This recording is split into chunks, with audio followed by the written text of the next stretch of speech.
يلا بينا نحكي قصة أسطورة كورة، بس مش زي أي أسطورة تانية. الأساطير دايما بيحبوا الأضواء، بس في واحد بنى مجده كله في هدوء تام. دي حكاية أندريس إنيستا، عبقري كلامه كان في رجليه مش في لسانه. رحلته بدأت من قرية صغيرة جدا، وهناك والده اكتشف إن ابنه موهبة مش عادية. موهبته كانت فذة، بطولة واحدة في برشلونة كانت كفيلة تغير حياته كلها.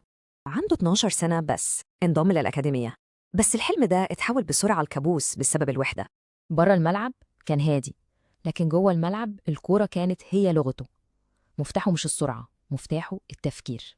لدرجة إن بيب جوارديولا نفسه كابتن الفريق وقتها قال الواد ده هيخليني أبطل كورة. كان هو البطل اللي في الظل دايما، هو اللي بيخلي النجوم التانية تنور وتلمع. أداؤه في نهائي الأبطال 2006 هو اللي ثبت مكانته كالقاتل الصامت في الملعب. رغم فوز إسبانيا بيورو 2008، إنيستا كان حاسس بفراغ كبير، سنين الضغط بدأت تظهر عليه. وفي 2009 الموضوع ازداد لما فقد صديقه المقرب داني خاركي ودخل في اكتئاب حاد. لحد ما جت لحظة واحدة رجعت النور لحياته تاني. هدفه التاريخي في ستانفورد بريدج رجع برشلونة للمباراة، ورجع معاه روح إنيستا.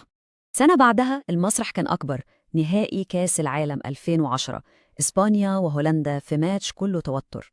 الماتش رايح لضربات جزاء خلاص، وفجأة في الدقيقة 116 الكورة راحت لإنيستا.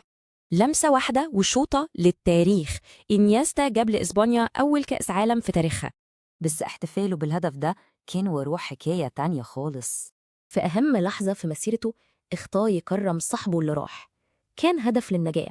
بقى بطل قومي، بس الجوائز الفردية عمرها ما فرقت معاه، فضل زي ما هو متواضع وهادي.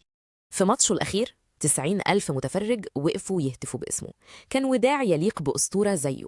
وبعد ما الاستاد فضي تماما قعد لوحده يودع بيته اللي عاش فيه 20 سنة. طيب إيه اللي إنيستا نفسه كان عايزنا نفتكره بيه؟ هدفه الحقيقي ما كانش مجرد الفوز، لكن إنه يوصل إحساس معين